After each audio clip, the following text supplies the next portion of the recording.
Hello friends, welcome back to our channel. இன்னைக்கு நம்ம சேனல்ல ரொம்ப சூப்பரான ஒரு ரெசிபி தான் பார்க்க போறோம். கேரளா ஸ்டைல்ல உள்ளி தீயல். உள்ளி தீயல் அப்படிங்கிறது சின்ன வெங்காயத்தை யூஸ் பண்ணி செய்யக்கூடிய ஒரு ரெசிபி. இது கேரளாவோட ரொம்ப ட்ரெடிஷனலான ரெசிபி. இது இப்போ எப்படி பண்ணலாம் அப்படினு சொல்லிட்டு வீடியோக்குள்ள போய் பார்க்கலாம்.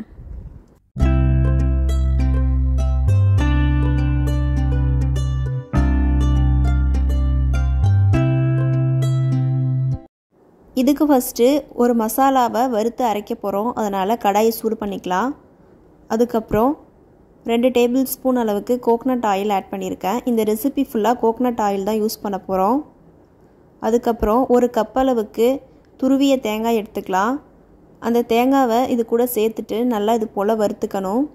தேங்காய் நல்லா கோல்டன் பிரவுன் கலர் ஆகுற வரைக்கும் இந்த மாதிரி வறுத்துட்டே இருக்கணும். ஒரு 2 மினிட்ஸ் நல்லா வறுத்ததுக்கு அப்புறம் கொஞ்சமா கறிவேப்பிலை ஆட் பண்ணிக்கிறேன். ஒரு கொத்து கறிவேப்பிலை சேர்த்திருக்கேன். நெக்ஸ்ட் 6-7 காய்ந்த மிளகாய், அதுக்கு அப்புறம் ஒரு டேபிள் ஸ்பூன் அளவுக்கு வர கொத்தமல்லி ஆட் பண்ணியிருக்கேன்.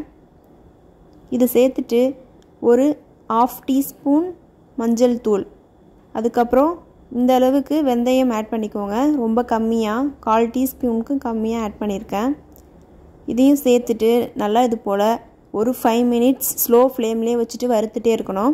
இப்போ நல்லா பொன்னிறமாக ஆயிடுச்சு. இதை நல்லா ஆற வச்சுட்டு ஒரு மிக்ஸி ஜாரில் போட்டு நல்லா அரைச்சி எடுத்துக்கலாம். நல்லா ஆறுனதுக்கப்புறம் அரைச்சா போதும்.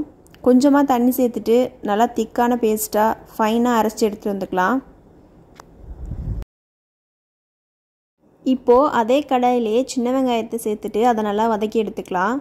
ஒரு 250 கிராம் அளவுக்கு சின்ன வெங்காயம் சேர்த்துட்டு நல்லா இது போல் வதக்கி எடுத்துக்கோங்க.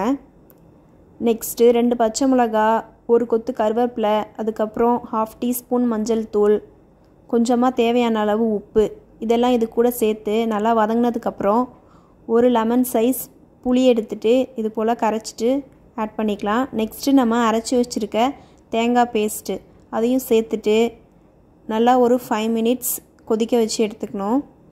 இந்த மாதிரி நல்லா அதோட பச்சை வாசனைலாம் போயிட்டு கொதிச்சு வந்ததுக்கப்புறம் இது நல்லா கிரேவி மாதிரி திக்கானதும் ஒரு தாளிப்பு ஆட் பண்ணணும். கடுகு, காய்ந்த மிளகாய், கருவேப்பிலை இதெல்லாம் சேர்த்துட்டு தாளிச்சிட்டு இது கூட ஆட் பண்ணிவிட்டு நல்லா மிக்ஸ் பண்ணிக்கலாம். அவ்வளோதான், ஸ்டவ் ஆஃப் பண்ணிட வேண்டியதான். சூப்பரான உள்ளி தீயல் ரெசிபி ரெடி ஆயிடுச்சு. இந்த ரெசிபி பண்ணுறது ரொம்பவே ஈஸி, பட் இதோட டேஸ்ட் ரொம்பவே சூப்பராக இருக்கும். சூடான சாதத்தோட மிக்ஸ் பண்ணி சாப்பிடும்போது இதோட டேஸ்ட் ரொம்ப சூப்பராக இருக்கும்.